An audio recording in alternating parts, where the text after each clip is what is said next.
জুমার খুতবার সময় হাতে লাঠি রাখা কি সুন্নত? এই প্রশ্ন অনেক মুসলমানের মনে থাকে। অনেক মসজিদে খতিব জুমার খুতবার সময় হাতে লাঠি রাখেন, আবার অনেকের হাতে কিছু থাকে না। ইতিহাস ও হাদিস অনুযায়ী মহানবী মুহাম্মদ সাল্লাল্লাহু আলাইহি সাল্লাম মদিনার মসজিদে মিম্বর স্থাপনের আগে খুতবার সময় লাঠি বা ধনুকের ওপর ভর করে দাঁড়াতেন, কিন্তু মিম্বরে দাঁড়িয়ে খুতবা দেওয়ার সময় তিনি সাধারণত হাতে কিছু রাখতেন না।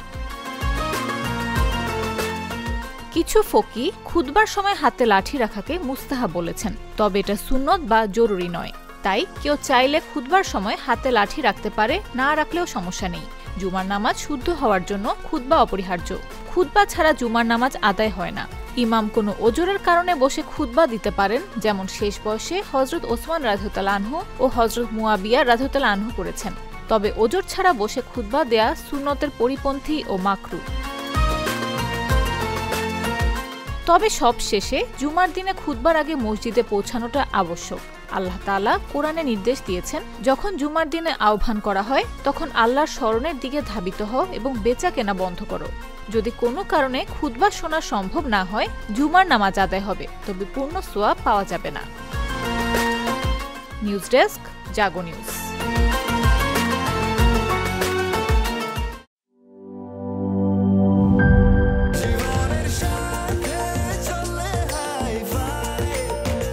স্বাস্থ্যকর অল টাইম ফ্যামিলি কেক, সব সময় অল টাইম হেলদি লাইফ।